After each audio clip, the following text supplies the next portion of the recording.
The sound of polished shoes echoed across the marble floor, each step sharp and confident. Amara bent down, her worn mop gliding through the reflection of a towering glass ceiling. She was just another shadow in the bright, sterile lobby of Hale International. The morning light made everything gleam, except her. When the CEO, Richard Hale, walked past, he didn't even glance in her direction. Behind him, the executives laughed, their voices bouncing off the marble like applause for themselves. One of them dropped a coffee cup lid, and it rolled toward Amara's feet. She picked it up quietly, her eyes briefly meeting Richard's. For half a second, he saw her, then dismissed her, turning back to his conversation about shareholder value. That single look said everything. She didn't matter, but deep down, Amara knew better. As the elevator doors closed behind the CEO, Amara stood motionless. Her gloved hand gripped the mop handle with quiet strength. The scent of disinfectant mixed with the faint aroma of expensive cologne lingering in the air. Somewhere between those two smells lived a truth neither of them could smell yet. Her reflection in the marble shimmered, like it was waiting for the day it could finally stand upright.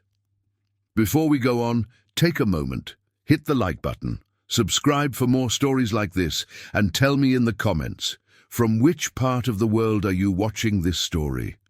I love knowing where these stories reach hearts around the globe. Now, let's rewind. Let's see how everything began before that moment in the lobby changed everything. The sun hadn't yet risen when Amara's alarm buzzed in her small apartment on the outskirts of the city. She stretched, her back aching from years of labor, and tied her hair into a tight bun. The uniform hung on the back of a chair, clean, pressed and faded in all the wrong places. She poured coffee into a chipped mug, staring at the steam as if it could tell her something about the day ahead. Silence filled the room.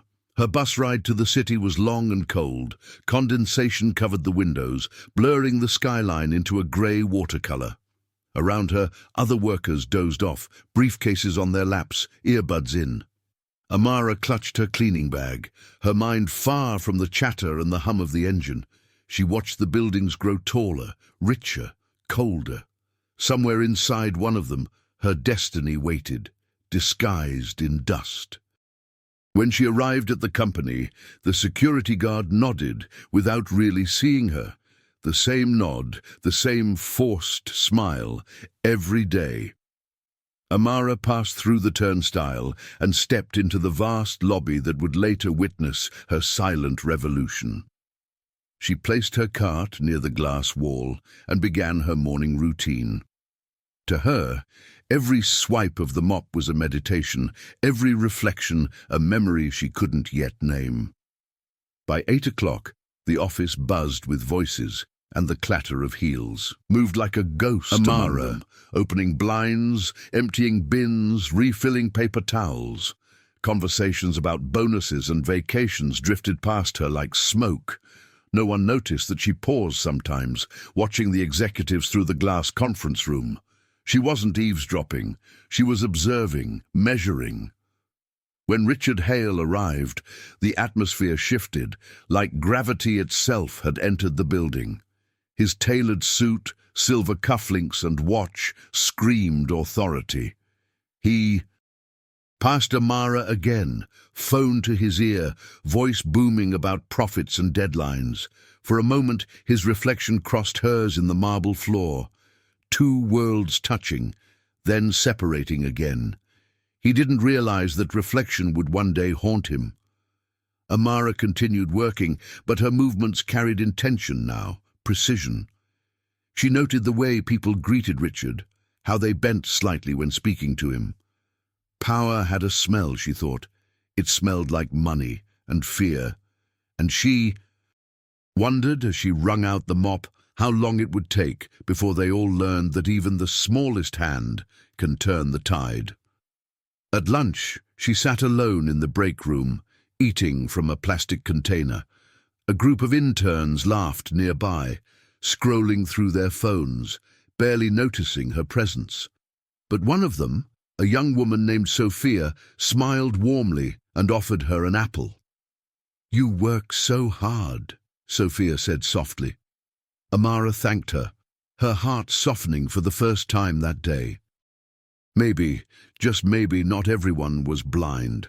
When the day ended, Amara wheeled her cart into the supply closet, locking it with a soft click. She removed her gloves and stared at her hands, strong, scarred, capable. These were not the hands of someone ordinary. Somewhere inside her chest, a whisper rose. "They don't see you now, but they will." She turned off the light and stepped into the dark hallway. As the doors of the building closed behind her, the last rays of sunset painted the glass gold. From outside, the tower looked untouchable, a monument to power. Amara looked up at it, her eyes reflecting the same glow. She smiled faintly, a secret blooming behind her calm expression. The world saw a cleaning lady, but destiny saw something else entirely. The world was still dark when Amara stepped off the bus, her breath visible in the crisp dawn air. She tightened her coat around her and looked up at the towering glass building ahead. Hale International stood like a fortress, its lights already glowing in the upper floors where the powerful never slept. Every morning she arrived before the sun did, before the noise, before the arrogance. It was her silent hour, where only she and the echo of her steps existed. Inside, the lobby was hushed, waiting to awaken. Amara's shoes squeaked faintly as she wheeled her cart through the hall. She moved with a rhythm she'd mastered over the years. Sweep, wipe, polish, breathe. The faint scent of lemon cleaner followed her like a shadow. In these early moments, she didn't feel invisible. She felt in control, as if the building belonged to her alone. She paused by the large glass wall overlooking the city. Beyond it, dawn crept over the skyline, painting the windows orange. For a fleeting second, she imagined herself behind one of those desks upstairs, giving orders instead of taking them. Then she smiled bitterly and shook her head. Dreams were for those who were seen. For the invisible, survival was the only luxury.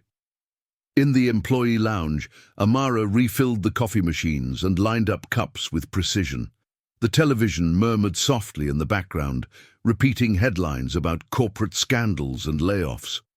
She watched the scrolling names, some she recognized from her own company's board. "They talk about honesty," she muttered under her breath, "but they don't even see who cleans their lies." The hum of the machine answered her like a sigh. By the time the first employees arrived, Amara had already finished half the building. She greeted them with polite nods that rarely earned a reply. One man nearly bumped into her while texting, muttering something about being in the way. She stepped aside, calm but alert. Every insult, every dismissal, she stored it somewhere deep inside, not as pain, but as fuel. Every wound would have its purpose. Sophia appeared just as the morning rush began. Her hair was tied messily, a coffee stain on her shirt, papers falling from her arms. "Amara, you're early again," she said, smiling. Amara chuckled softly.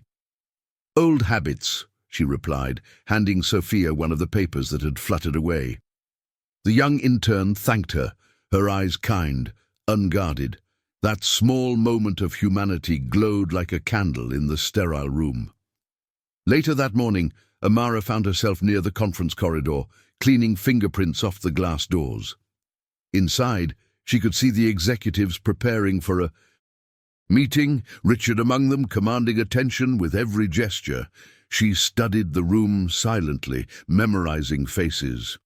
Her mop moved in slow circles, but her mind was sharp, focused. She didn't yet know why she was observing, only that something inside told her to remember.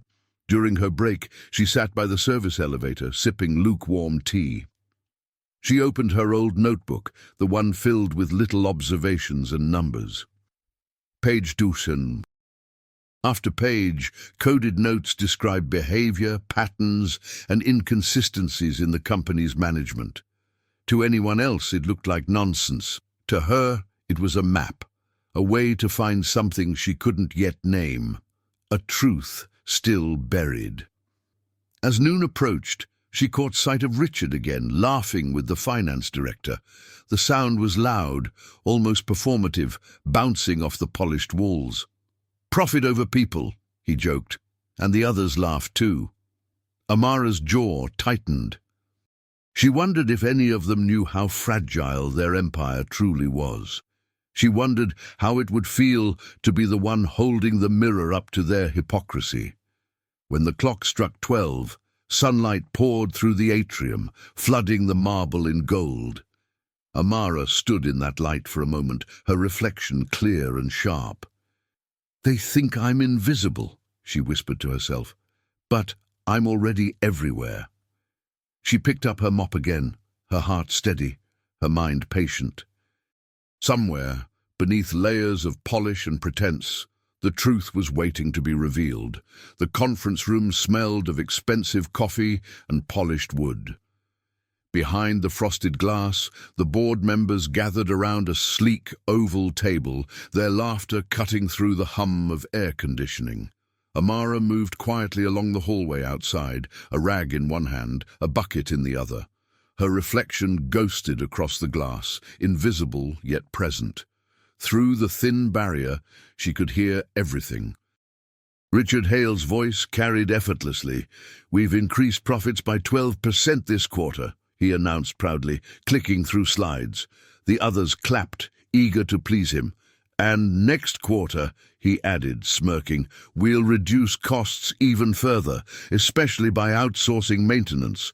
No need to waste money on low-skill labor." The laughter that followed was sharp and cruel, echoing down the hall. Amara froze mid-wipe. Her eyes darkened, but she said nothing. The world inside that glass was not built for her voice. Still, she listened, every word carving itself into her memory. A woman on the board, sleek in a crimson blazer, suggested cutting health benefits next. "They won't even notice," she said coldly. Amara's heart thudded, not from anger, but from a deep awakening clarity. This wasn't ignorance. It was decay. She turned slowly, cleaning the same spot over and over, as if scrubbing away the filth of their words. From where she stood, she could see Richard's reflection overlapping hers, his face animated with greed, hers calm and deliberate. Two worlds separated by glass, yet bound by something deeper. The glass, she thought, didn't just divide them. It protected them. For now. When the meeting ended, the executives spilled out of the room like a wave of perfume and arrogance. They didn't even notice the woman holding the door open for them. Richard's cufflink brushed against her sleeve as he passed. She stepped aside, lowering her gaze, but as he walked away, she lifted her head slowly and watched him go. In that instant, she made a silent promise. One day, he would see her. Later that day, while wiping down the table inside the empty room, Amara noticed a folder left behind. The label read, "Cost Evaluation. Personnel." She hesitated before opening it, her pulse steady but heavy. Memos detailing layoffs. Inside were spreadsheets, including the cleaning staff. Her own department was listed in red ink, to be outsourced Q3. The ink seemed to bleed into her fingertips. They were erasing her before her eyes. She placed the folder back exactly where she found it and took one last glance at the reflection on the glass wall. "They think numbers are lives," she whispered, "but lives are what make numbers." Her voice barely reached her own ears, yet in that silence, it felt like the building itself heard her. Somewhere above, a vent hummed, a mechanical sigh of complicity. She turned and pushed her cart away, her movements crisp and calm. In the restroom, she splashed cold water on her face, watching the drops trail down the mirror. The woman looking back at her wasn't defeated. She was awakening. For years, she had lived inside the rhythm of other people's power. But now, she could feel a shift, something stirring beneath her silence. A truth waiting to breathe. She dried her hands slowly and straightened her shoulders. As she left the restroom, she nearly bumped into Sophia. "You okay?" the intern asked, noticing the tension in Amara's eyes. Amara smiled faintly. "Just cleaning up," she said. Sophia tilted her head, sensing something deeper, but let it go. The faint buzz of fluorescent lights filled the hallway as the two women walked in opposite directions, one unaware that the other carried the seeds of revolution. That evening, as the building emptied and the lights dimmed, Amara stood alone in the corridor. Through the glass, she saw the city glowing, tall, glittering, merciless. The reflection of her mop shimmered against the skyline like a sword waiting to be drawn. She looked toward the CEO's office and whispered, "If the rot starts at the top, then that's where I'll start cleaning." The building slept. Its glass towers stood still against the night sky, humming faintly with electricity and secrets. Amara's reflection moved silently through the corridors, her cleaning cart rolling softly over the polished floor. Each echo of her steps felt louder in the emptiness. She had waited weeks for this moment. When everyone was gone, and the building finally exhaled, the elevator chimed softly as she reached the restricted floor. The air up here felt colder, thinner, as if it didn't belong to her kind. Every door she passed bore a nameplate carved in silver. At the end of the hall, she stopped at one that gleamed under the fluorescent light. Richard Hale, CEO. Her heart thudded once, twice, then steadied. "You've cleaned his floor," she whispered. "Now clean his truth." She swiped a keycard she had found weeks earlier, one left behind by an inattentive assistant. The green light blinked, the door clicked open. Inside, Richard's office was immaculate. Black leather chairs, a glass desk, and a massive painting of the city skyline. Everything screamed control, yet the air smelled faintly of fear and cigars. Power always left a trace. She began to move carefully, gloved hands steady. Desk drawers slid open with soft sighs, pens, ledgers, contracts. Nothing unusual. Until she saw a small locked drawer near the bottom. Her pulse quickened. Using a bobby pin from her pocket, she fiddled with the latch until it clicked.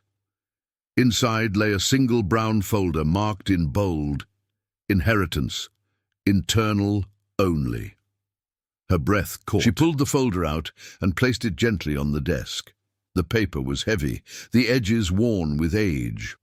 As she flipped it open, the first page bore a familiar signature. Elias Mensah, her late father's name. Her vision blurred with sudden tears. She ran her fingers across the ink as if touching him again through time. He had worked his whole life for this company, his company. Page after page revealed letters, documents, and a will amendment naming Amara as sole heir to the founder's remaining shares. Yet there was also a memo, written by Richard, requesting the file be sealed until further evaluation. Her stomach turned. "He knew," she whispered. "He knew who I was." The truth hit her like cold water. She wasn't just invisible, she had been hidden. Amara sank into Richard's leather chair, the weight of her discovery pressing down on her chest. The city lights outside blinked like restless stars. She remembered her father's words from years ago, "When people forget their humanity, truth becomes your weapon." She closed the folder gently and stared at the skyline. This was no longer about revenge, it was about restoration. But restoration required patience. She needed evidence, timing, strategy. One wrong move, and Richard would bury her and her father's name again. So she tucked the folder under her coat, switched off the desk lamp, and returned everything to its place. The room was spotless once more, like nothing had happened.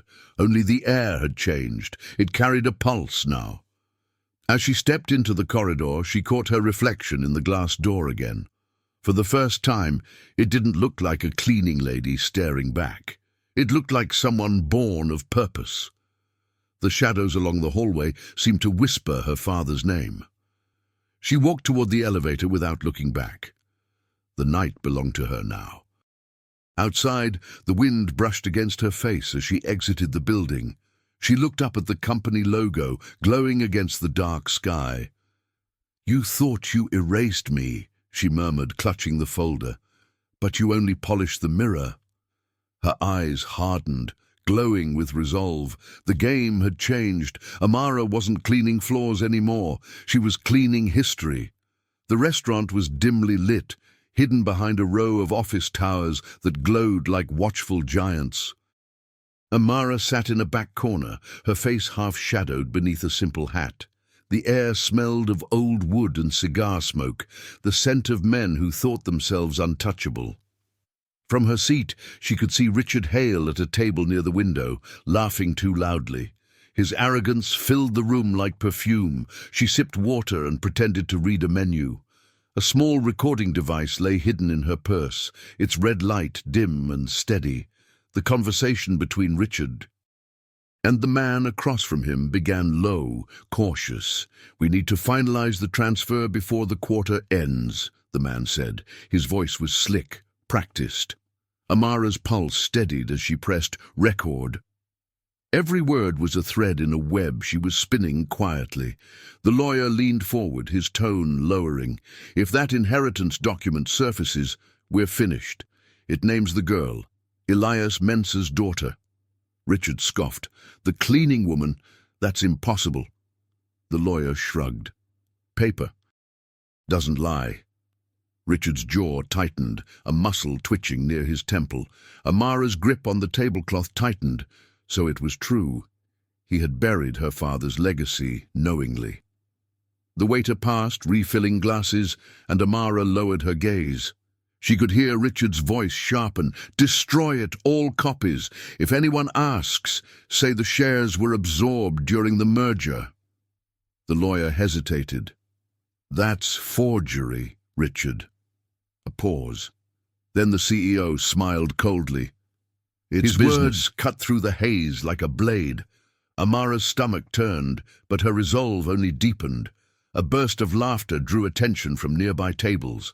Richard raised his glass, toasting to clean hands and dirty money. Amara swallowed her fury. She imagined the mop handle in her grip, the sound of water slapping against marble, a rhythm that had always been her calm. Tonight, it became her heartbeat. She watched every gesture, every smirk, and memorized it all. When Richard left the table to take a phone call, Amara seized her chance. She slipped from her seat and drifted closer, her footsteps silent against the wooden floor. The lawyer opened his briefcase, pulling out documents stamped with the company's crest. She glimpsed enough to recognize them. Her father's seal, forged, altered, stolen. Her chest ached, but her hands didn't shake. She took a picture with her phone. One shot, one truth. As she turned to leave, the maitre d' appeared unexpectedly, blocking her path. "Leaving so soon, madam?" he asked politely. Her voice was calm but distant. "Yes, long day." His eyes lingered, but he stepped aside.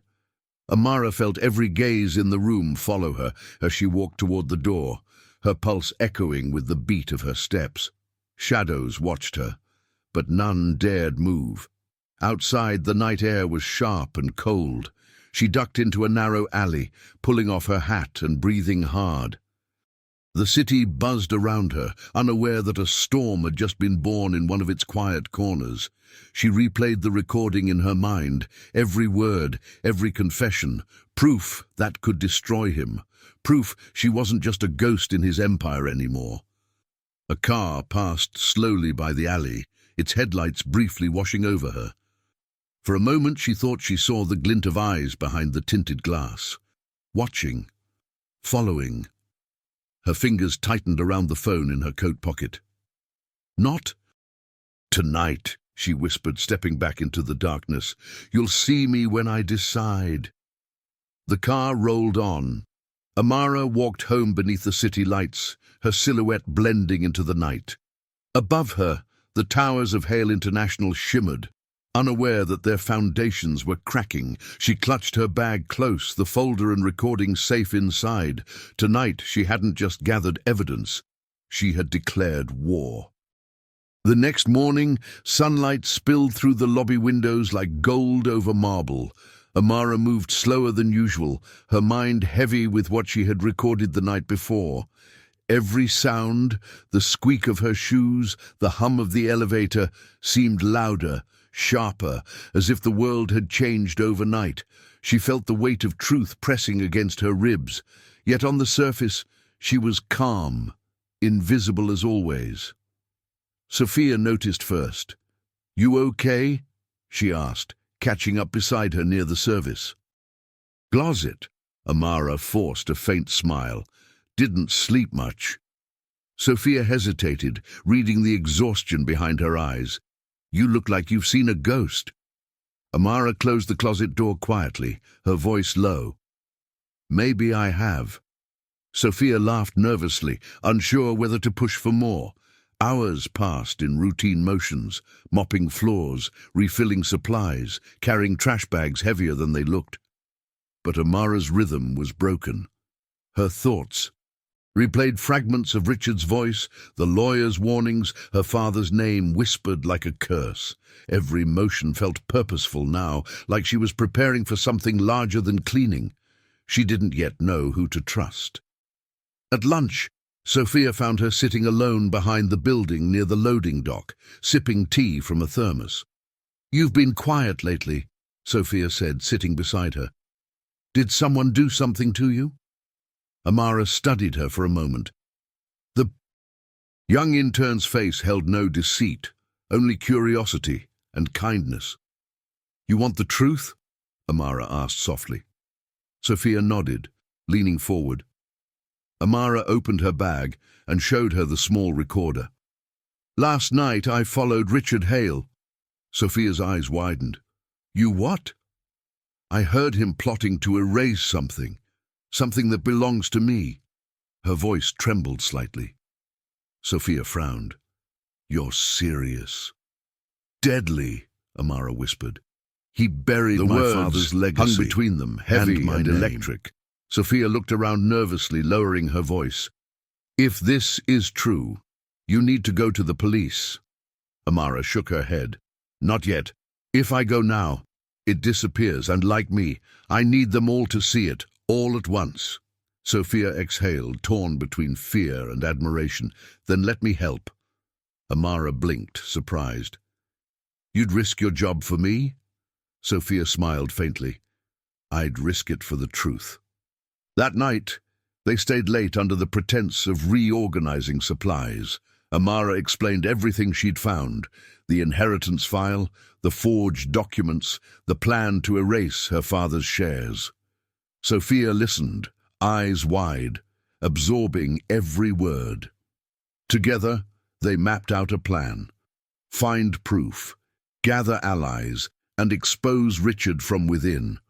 The cleaning lady and the intern, invisible, underestimated, unstoppable. When they left the supply room, Sophia glanced at the surveillance camera above. "You think he watches these?" Amara nodded. "Always, but people like him don't see us, even when we're right in front of them." The idea sent chills down Sophia's spine. For the first time, she understood the power of invisibility, and how it could be used to burn the world clean. Later, on her way out, Amara paused by the reflection in the lobby glass. Sophia stood beside her, small but brave. "You're not alone anymore," the intern said. Amara smiled faintly, resting a hand on her shoulder. "No, and that's what makes me dangerous." Outside, thunder rumbled faintly in the distance, promising a storm. As the two women walked away, the city lights shimmered across wet pavement. Amara felt a strange sense of calm, the kind that comes before a reckoning. Beside her, Sophia hummed softly, unaware that she had just stepped into a war of legacies. Above them, Hale International's lights flickered like a heartbeat. The alliance had begun. The bus rattled through the outskirts of the city, carrying Amara toward the edge of memory. Outside the window, the skyline faded into fields and narrow roads lined with dying trees. Sophia had begged to come, but Amara insisted on going alone. Some journeys demanded silence.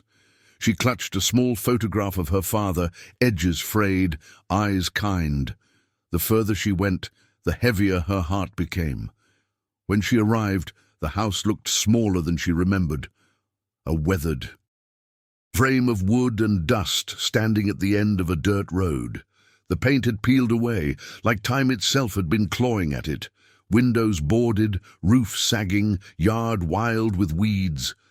Yet even in decay, it still whispered home. Amara stepped through the creaking gate, the air thick with the smell of rain and earth. Inside, the silence was deafening. Dust floated through beams of sunlight like ghosts suspended in prayer. Every creak of the floorboards echoed with forgotten laughter. Amara ran her fingers along the old piano her father used to play, its keys yellowed and cracked. She pressed one, and the faint, broken note rang out, haunting and pure. It felt like the house still remembered her. On the mantel sat a rusted frame, a picture of her father in a suit, standing in front of the company logo decades ago. Hale International, 1989. His smile was full of pride, his eyes alive with purpose. Amara brushed the glass with her thumb. "They took everything from you, didn't they?" Her voice trembled. "But I'm here now. I found you again." The silence answered with warmth. She moved into his old study where papers still covered the desk in yellowed stacks. The smell of ink and leather filled the room, unchanged. She found a small locked drawer, the same kind of lock she'd broken in Richard's office.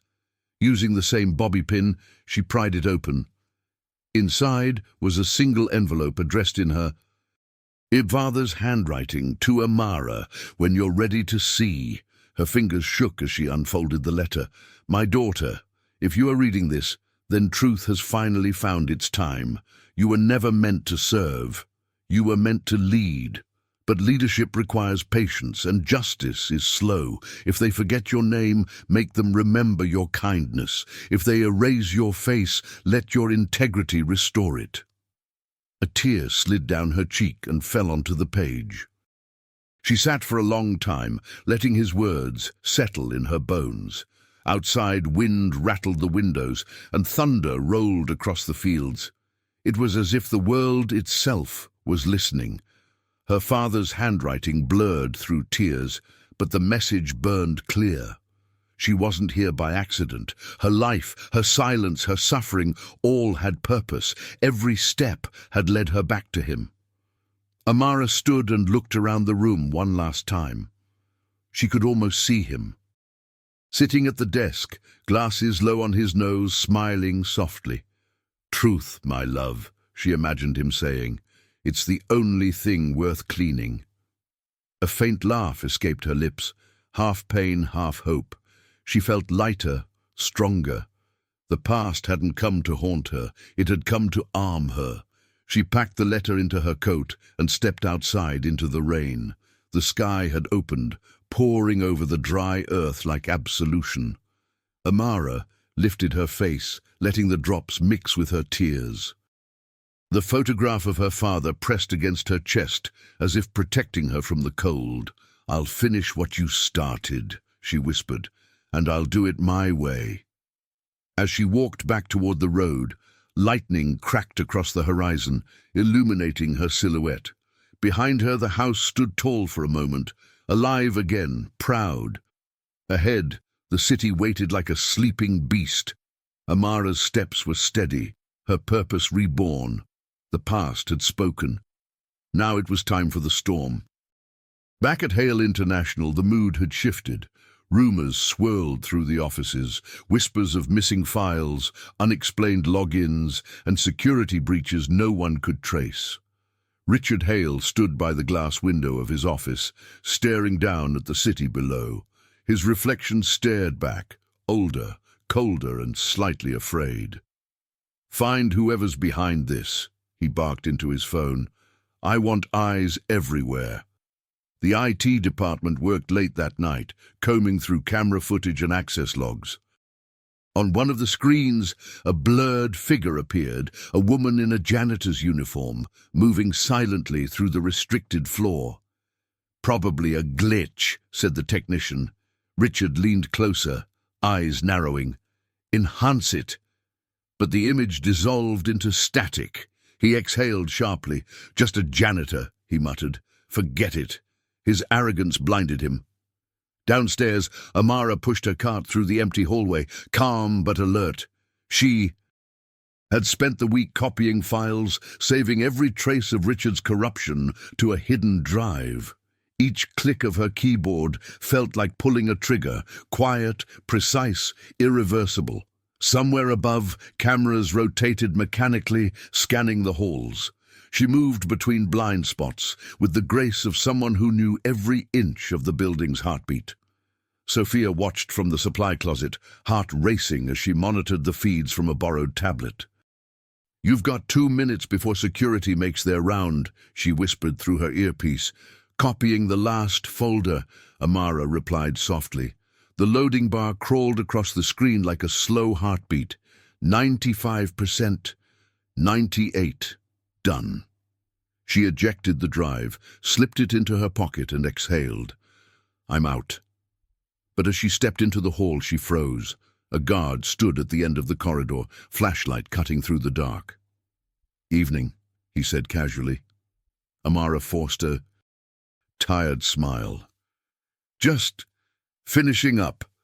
Her voice didn't tremble. "Long night, huh?" he replied, watching her for a moment before shrugging. "Get home safe." As he turned the corner, Amara's knees nearly gave out. She pressed her back against the wall, breathing hard. In Richard's office, paranoia spread like smoke. He ordered security upgrades, password changes, even random employee interrogations. "Someone's inside my walls," he growled. The lawyer from the restaurant warned him to stay calm. Panic attracts attention. But Richard couldn't calm down. For the first time, he felt small, as if the empire he'd built from lies was beginning to whisper its own secrets back to him. Later that night, Sophia and Amara met in the parking lot, sitting in the shadows between cars.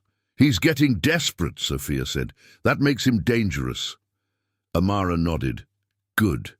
Desperate men make mistakes." She handed Sophia the drive. "Make 3 copies. Hide them in different places." "If anything happens to me—" "Don't say that," Sophia interrupted, voice trembling. "Nothing's happening to you." Amara smiled sadly. "Hope so." Meanwhile, Richard stood in his penthouse apartment, staring at his reflection in the mirror. The city's lights painted his face in fractured gold. He poured whiskey into a glass and muttered to himself, "Who are you?" The question echoed in the empty room. Somewhere in his mind, the image of that janitor's blurred face flickered again. He clenched his jaw, gripping the glass until it cracked in his hand. Back home, Amara sat by her window, the flash drive glowing faintly under the lamp. Rain streaked down the glass like threads of fate weaving together. She knew Richard was watching now, feeling the walls close in. That was good. Fear had a way of revealing truth. "You built your empire on silence," she whispered. "Let's see how you handle noise."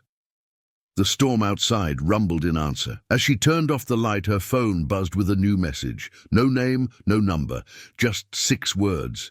"We know what you're doing, Amara." Her breath caught. The drive slipped from her fingers, clattering to the floor. For the first time, the silence didn't comfort her. It frightened her. She wasn't the only one setting traps anymore. The message glowed on her screen like a wound that wouldn't close. "We know what you're doing, Amara." No signature, no number, just a threat dressed in silence. Her hands trembled as she locked the phone, her heartbeat echoing in the small apartment. She drew the curtains shut and pressed her back against the wall. For the first time she felt the weight of being seen. Sleep never came that night. Every sound outside, a car door, a dog's bark, a whisper of rain, became suspicion. Around 3 a.m., she checked the locks again, then opened the window to breathe. The city looked distant, indifferent. Somewhere out there, someone knew her secret. Someone had crossed the line between watching and hunting. "So it begins," she whispered. At dawn, she arrived at work early, trying to ground herself in the rhythm of mopping floors. The smell of detergent, the familiar squeak of the mop. It used to calm her. But today, every reflection felt like an eye. Sophia found her near the elevator, pale and quiet. "You look awful," she said gently. Amara handed her the phone. One look at the message, and Sophia's smile vanished. "You have to go to the police," Sophia insisted, voice low but firm. Amara shook her head. "No, not yet. If we do, they'll say I stole the documents. We have no proof that's safe." Sophia frowned, worry twisting her features. "They know your name now, Amara. This isn't just about files anymore." Amara turned away. "Then let them come. I've hidden the truth in too many places for them to bury it all." By lunchtime, things got worse. Amara opened her locker to find a note pinned. Inside, "Stop digging or you'll regret it." The letters were cut from a magazine, glued with precision. Sophia gasped. "They're inside the building." Amara's face hardened. "Good. Then I won't have to look far." She tore the note in half and dropped it in the trash, but her hands were still shaking. That evening, while cleaning the executive corridor, she noticed something strange. Her cleaning cart, always parked neatly near the glass wall, had been moved. The mop bucket overturned, supplies scattered. It wasn't vandalism, it was a message. "We can touch what's yours." Amara stood perfectly still, her reflection fractured across the glass like a warning carved in light. Richard watched her from his office window, sipping coffee, unaware she could see his shadow move. He looked calm, too calm. Behind that confidence, she sensed fear. Maybe he knew she'd found something. Maybe he was the one sending messages. She met his reflection with an unflinching stare. For the first time, the hunter looked uncertain. Later that night, Amara and Sophia sat in the break room, whispering over a single flickering light. "They want to scare you," Sophia said. "They want you to stop." Amara looked down at her hands, rough, tired, trembling slightly. "Then they've already failed," she said. "Fear is what taught me to survive. Now it's what will teach me to fight." Before leaving, she taped a note inside her locker, not for her enemies but for herself. "Stay steady, stay unseen. Truth is patient." The word steadied her like armor. She closed the door gently, the metal clink echoing like a heartbeat. Somewhere down the hall, a light flickered. The building itself seemed to breathe with tension.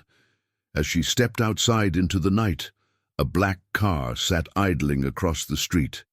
The same one from the alley. Its headlights blinked once, then turned off. Amara's pulse quickened, but she didn't run. She met the darkness head-on, whispering to herself, "If they're watching, let them learn what I do when I'm not afraid." The morning began like any other.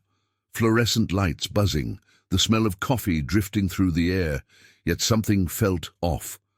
Conversations hushed when Amara entered the lobby. People stared a second too long, as if they'd heard her name whispered somewhere it didn't belong.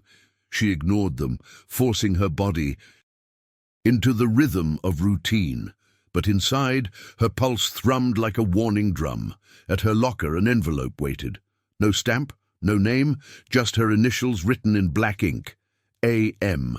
She opened it slowly, her fingers steady despite the rush of fear. Inside was a single printed line. Board meeting, 9 a.m., attendance required. Beneath it, no signature, only the company letterhead. She read it twice, then looked around. No one else had received anything. It was meant for her, and only her. Sophia found her moments later, panic in her eyes. "What does it mean?" she whispered. Amara handed her the letter. "It means the game's changing," she said quietly. Sophia shook her head. "You can't go. It's a trap." Amara smiled faintly. "Maybe. Or maybe it's an invitation."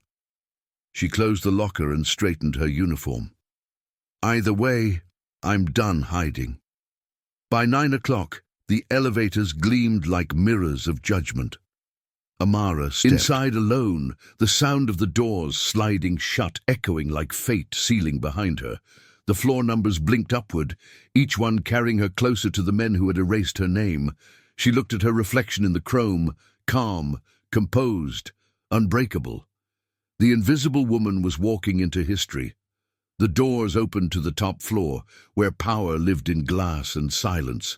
Assistants glanced up as she walked past, confusion flickering across their faces. "Ma'am, that area's restricted," one began, but Amara's voice cut through softly. "Not today." The words carried weight, like a prophecy finally arriving. She pushed open the boardroom doors. The room froze. Richard Hale sat at the head of the table, mid-sentence, his mouth falling open as he saw her. "What is the meaning of this?" he demanded.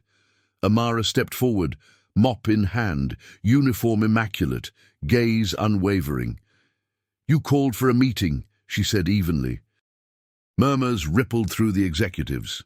The janitor had walked into their sanctuary, and she wasn't leaving. "Security!" Richard barked, but no one moved. Curiosity had paralyzed them. Amara reached into her coat and placed a small flash drive on the polished table. "Before you do that," she said, "you should see what your company's been hiding." The board members exchanged uncertain glances. Richard's jaw tightened. "You don't know what you're doing." "I know exactly what I'm doing," she replied. Sophia appeared at the doorway, out of breath, clutching a folder. "Amara, wait!" But it was too late. The screen at the end of the room flickered to life, displaying the first document from the inheritance file. Gasps filled the air as Elias Mensa's name appeared beside Amara's. Richard stood abruptly, color draining from his face. "Turn that off!" he shouted. No one moved. Amara looked around the room, the same men and women who had once walked past her without seeing her. "You built your empire on silence," she said softly, "but silence doesn't stay buried forever." Every word landed like a hammer against glass. Her father's voice echoed in her memory. "Truth is patient." She felt it now. Patient no longer. Outside, storm clouds gathered, casting shadows across the glass walls. Lightning flashed, reflecting her figure against the skyline.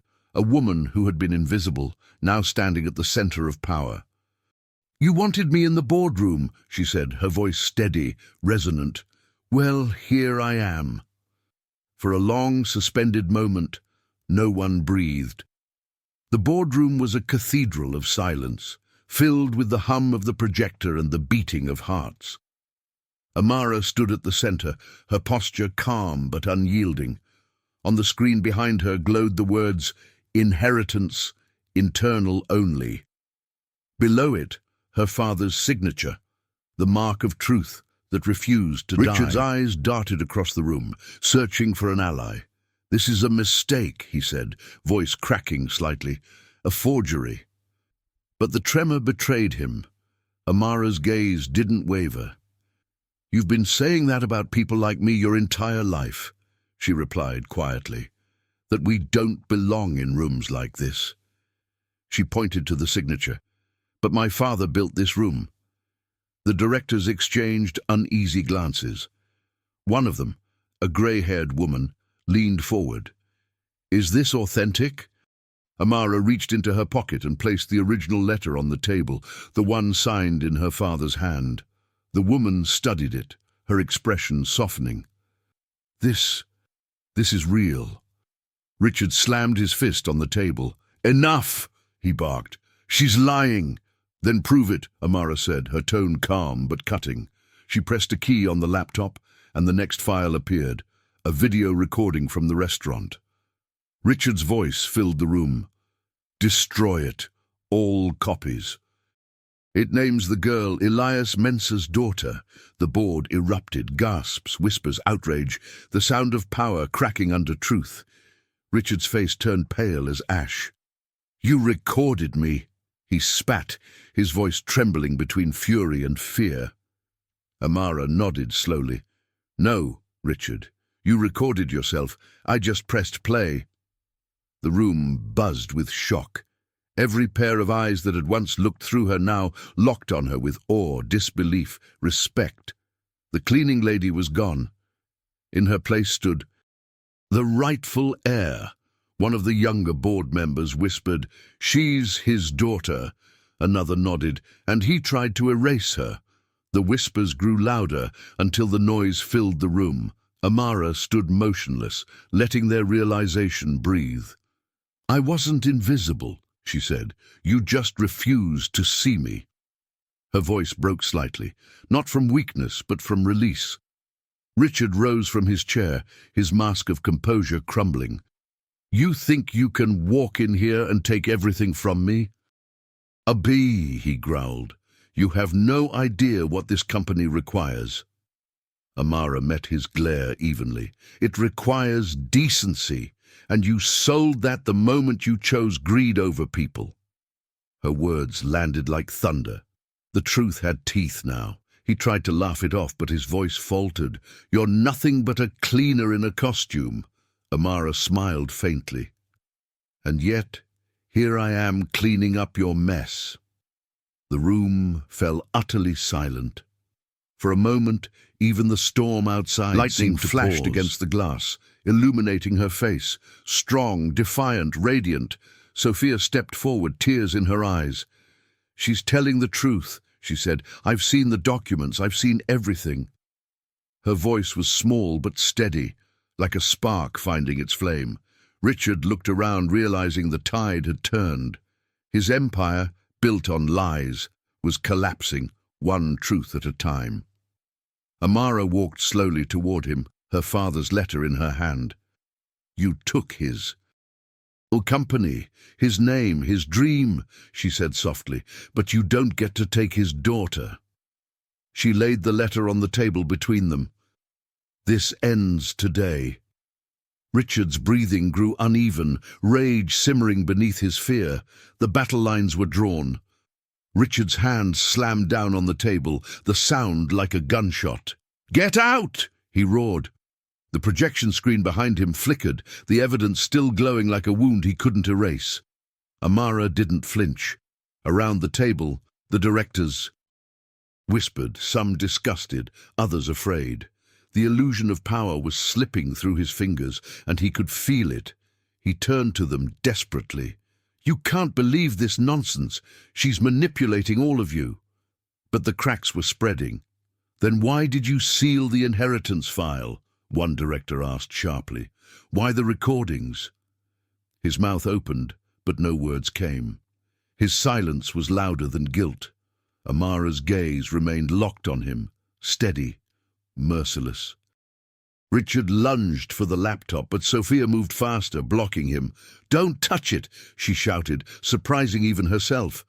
The security guards near the door hesitated, unsure whom to obey. Richard's voice lowered, dangerous and trembling. You have no idea what you're doing, girl. Sophia met his glare. I know exactly what I'm doing, standing beside the truth. Amara stepped closer, her presence filling the room. You always said this. In company was a family, she said, her voice like calm thunder. But you forgot one thing. Family doesn't bury its own. Richard's face twisted, his composure shattering completely. You think anyone will follow you? You're nothing without me? His voice cracked on the last word, echoing against the glass walls. She placed the flash drive gently on the table. This isn't about following, she said. It's about remembering who built this place. My father. And I'm not here to destroy it, Richard. I'm here to clean it." The words struck like lightning.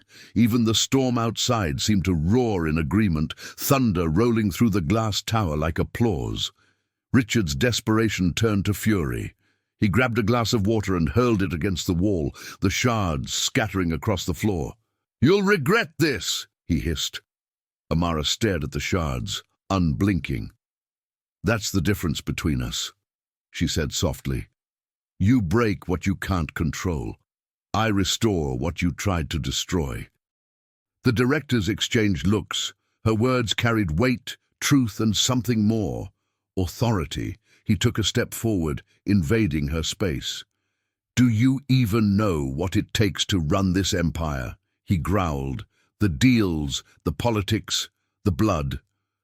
Amara didn't move. "Yes," she said, "I've mopped it off your floors for years." The room fell silent again. The truth was so simple it hurt. For the first time, Richard looked small, just a man caught in his own shadow. Sophia handed the company charter to the board's chairwoman, who flipped through the pages with trembling hands. "By Clause 37, she said carefully, "if an heir of the founder presents verified proof of succession, control may transfer pending review."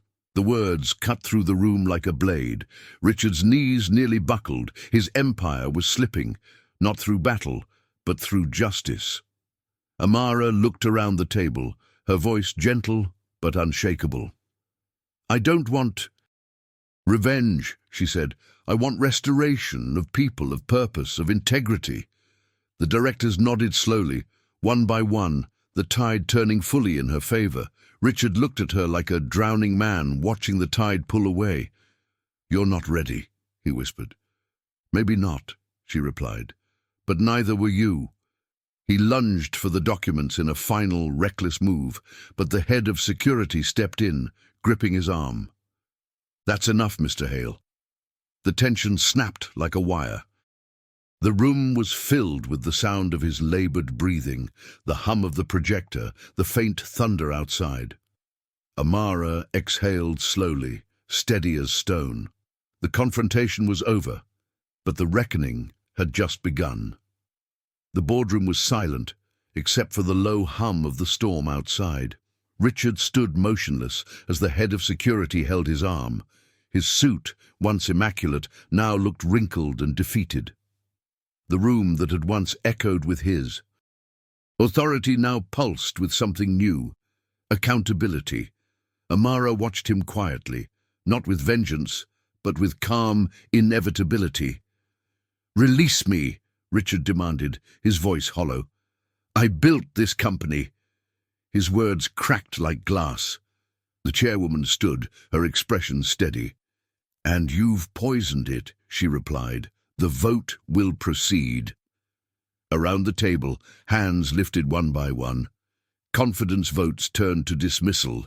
Each raised hand was another nail sealing the coffin of his reign. Richard's face drained of color. "You can't do this," he said weakly. "I am this company." Amara stepped forward. "No, Richard, you were its reflection, and reflections fade." He tried to speak again, but his voice broke. The security guard loosened his grip slightly, as if even pity couldn't mask the end of an empire. The silence that followed was absolute. Flashbulbs from outside began to flicker through the glass walls. News had leaked. The press waited like vultures. Richard turned toward the window, watching his legacy unravel in real time.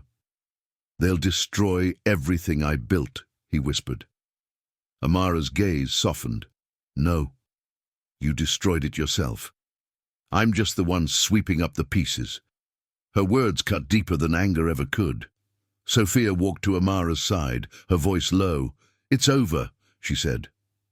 Amara nodded slowly, eyes still on Richard. "Yes, but endings are just mirrors for beginnings." The chairwoman cleared her throat. "Effective immediately, Mr. Hale, you are removed as CEO and barred from the premises." The guards stepped forward. Richard didn't resist. He simply looked empty. As he passed Amara, he paused. "You think they'll love you for this?" he muttered bitterly. "They'll turn on you too." Amara met his gaze without flinching. "Maybe, but I'll face them with clean hands." For a moment his expression softened, the faintest trace of regret flickering before vanishing. He nodded once, almost imperceptibly, then let the guards escort him away. When the doors closed behind him, the tension broke like a dam. The board members exhaled, some whispering, some staring at Amara with new respect. She didn't smile. Victory wasn't what she felt. It was peace, heavy and quiet. "Let's begin fixing what's broken," she said softly. Sophia reached out and squeezed her hand. The storm outside began to fade. News spread within hours. Richard Hale removed as CEO amid scandal. Heir of founder takes control. Headlines flashed across every screen. In break rooms and offices, employees watched in stunned silence. The woman they'd walked past for years had risen to the top floor. The invisible had become unforgettable. By nightfall, the building stood still. The marble floors reflected soft light again, not sterile, but alive. Amara walked through the halls alone, the echoes of the day following her like distant waves. She paused by a window overlooking the city. "And clean now," she whispered, half to herself, half to her father, "and tomorrow it begins again." In her reflection, she saw both who she had been and who she had become. A survivor, a leader, a daughter fulfilling a legacy. The world outside glimmered with possibility, but she stayed grounded, hands clasped calmly in front of her. Justice didn't roar, it whispered, and tonight, its whisper was enough. Morning light spilled into the boardroom, softer now, warmer. Gone was the chill of fear that once haunted these walls. Amara stood at the head of the table, the same seat Richard had guarded like a throne. But the energy had changed. The air no longer buzzed with arrogance. It breathed. It healed. "Let's begin," she said simply. Her voice carried no boast, only purpose. Around the table, the new board members, many promoted from within, leaned forward attentively. Sophia sat at her right, pen in hand, eyes bright with quiet pride. For the first time, the company's heartbeat matched hers. Amara reviewed proposals, fair wages for maintenance staff, diversity initiatives, scholarships for underprivileged youth. "We build by lifting, not by stepping," she said. The team nodded, inspired. "Integrity," she continued, "will be our greatest profit." The words felt like something her father would have said, and for a moment she swore she could almost hear his voice. Outside, employees gathered in the lobby, staring up at the glass walls where she now stood. Some whispered her name with disbelief, others smiled through tears. The cleaning staff, still in their uniforms, stood together, uncertain. Amara descended from the elevator, walking straight toward them. "This company was built on your work," she said. "It's time you were seen." She shook hands with each of them. The janitors, the cafeteria workers, the guards. "No more invisible people," she said softly. One of the older cleaners, eyes glistening, whispered, "We thought you forgot us." Amara smiled. "I was one of you. How could I ever forget?" In that moment, the building didn't feel like glass and steel anymore. It felt human. Sophia watched from the second floor, overwhelmed. The interns, inspired by Amara's rise, began volunteering to mentor cleaning staff in technology and business training. The company was transforming before her eyes. "She's rewriting everything," one whispered. Sophia smiled. "No, she's just writing what should have always been." By afternoon, Amara sat alone in her father's old office, sunlight pouring across the desk. The folder labeled Inheritance rested beside a framed photo of Elias Mensah. She traced his name with her fingers and whispered, "It's yours again, Papa." It always was. The wind outside carried the faint scent of rain, gentle. She opened the window and looked down at the city. The marble tower shimmered like a mirror of redemption. The people below, workers, interns, executives, all moved as one, each part of a greater whole. For the first time, the company reflected what it was always meant to be, a legacy of honesty. Amara smiled faintly. "We cleaned the dirt," she murmured, "and found gold underneath." As evening fell, Sophia entered quietly. "You should go home," she said. "You've been here since dawn." Amara looked out at the fading skyline. "Home is everywhere now," she said, "as long as it stands clean." Sophia nodded, understanding more than words could express. Together they turned off the lights. The building glowed in the night, not as a monument to power, but as a symbol of truth restored. The invisible woman had not only changed her fate, she had changed the air itself. Tomorrow would bring challenges, but tonight was peace. Amara whispered to the darkness, he'd be proud. The city lights answered with silence and light. The morning was quiet, wrapped in gold and mist. Amara walked through the lobby of Hale International, no longer carrying a mop, but the weight of legacy. Every surface gleamed, not from polish, but from pride. Employees greeted her as she passed, genuine smiles replacing the practiced ones she used to endure. The building felt alive, breathing gratitude with every heartbeat. She stopped by the glass doors where everything had begun. The same marble floors, the same hum of elevators, yet the air was different. A faint memory flickered. Richard's laughter, her silence, the mop in her hand. She could still feel the sting of invisibility, but now it no longer hurt. It reminded her of how far she'd walked to be seen. Outside, the city stirred. Buses, chatter, the rhythm of ordinary life. Amara pressed her palm against the cool glass, seeing her reflection beside the skyline. Not the cleaner, not the heir, not the avenger, just a woman who chose to stand tall. This, she whispered, was never about power. It was about dignity. The word lingered, sweet and steady. Sophia joined her quietly, holding 2 coffees. "You ever think about how crazy this all was?" she asked with a smile. Amara chuckled softly. "Every day." They stood together in companionable silence, watching the world move beyond the glass. 2 women who had rewritten the story of who gets to belong. 2 reflections side by side. They walked through the building together, the break room, the service hall, the storage closet where it all began. Amara paused by her old cleaning cart, still neatly stored in the corner. She ran her hand along the handle. "This taught me everything I needed to know about leadership," she said softly. "Clean hands build clean legacies." Sophia's eyes filled with tears. Upstairs, the board awaited their new chairwoman for the day's agenda, but Amara took her time.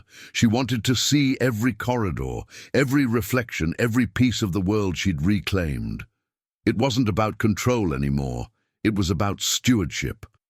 Her father's voice echoed faintly in her memory. "The truth doesn't shout, Amara. It shines." As she entered the boardroom, the walls caught the morning light, glowing like liquid gold. The directors rose, welcoming her not as a stranger but as the rightful heart of the company. "Let's get to work," she said warmly. Her tone carried peace, not command. Leadership, she had learned, was less about being heard and more about listening. Later, she returned to the lobby one last time, where a group of new interns waited. She smiled and asked, "Who here knows the story of how this company was saved?" Hands shot up, laughter spreading. "Good," she said. "Then remember this. Power means nothing if it forgets to look down and lift someone else up." The applause that followed was soft but sincere. Amara turned toward the glass again. In her reflection, she saw not only herself, but everyone she had lifted, Sophia, the staff, her father's spirit. For the first time, her reflection smiled back as an equal. The invisible woman was gone. In her place stood a symbol, not of wealth, but of worth. Before we close this story, take a breath, and if it moved you, leave your mark. Like this story, share it, and tell me in the comments. From which part of the world are you watching? Because no matter where you stand, remember, dignity once lost always finds its way back to the light.